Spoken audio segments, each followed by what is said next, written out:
As promised, I'm joined now by the military correspondent of the Washington Post, Thomas Ricks, also, of course, author of one of the definitive works on the conflict, Fiasco, the American Military Adventure in Iraq. Thank you again for some of your time tonight, sir. Thank you. Obviously, as we saw there, and the full news conference was got this point across even better, he came as close to losing it as we have seen at any of these news conferences over the subject of benchmarks when it was raised in the context of the previous ones set for the Iraqis, which they did not theoretically meet. He said, obviously angrily, that was not even close to being true. Is Mr. Rumsfeld numerically correct about Iraqi Defense Forces in service, but realistically incorrect because of how many of those were not useful?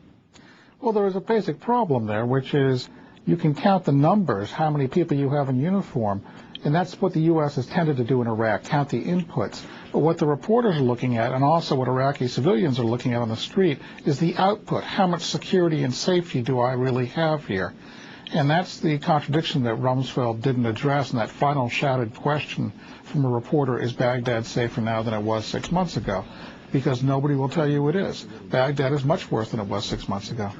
To the new point here, did the Secretary do anything to clear up any of the confusion over how consequence-free the benchmarks are and how they would differ from previous attempts to hold the Iraqi government accountable? Are the benchmarks meaningless, or do they just appear that way? Are we missing something in this?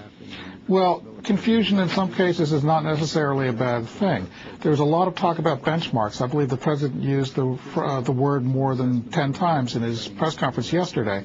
But what they're doing is saying, oh, we're establishing benchmarks, but we're not going to really tell you how they work or what they are. They're simply kind of a roadmap, which raises the question, yes, is this simply one more set of ambitious goals that won't be met, which has been the history of the U.S. experience in Iraq over the last 3 years?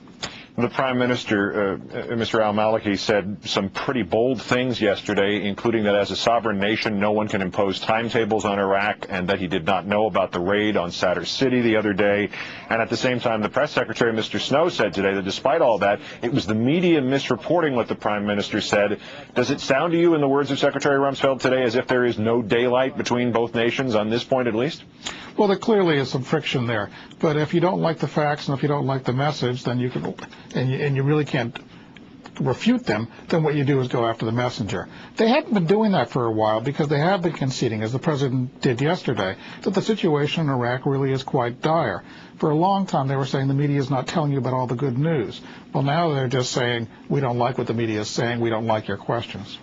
Between the President yesterday and the Secretary today, did you hear anything from the administration this week that would lead you to change your assessment that the U.S. involvement in Iraq would still qualify as a fiasco, or has the administration righted its course and begun to fix or even realistically address the fiasco?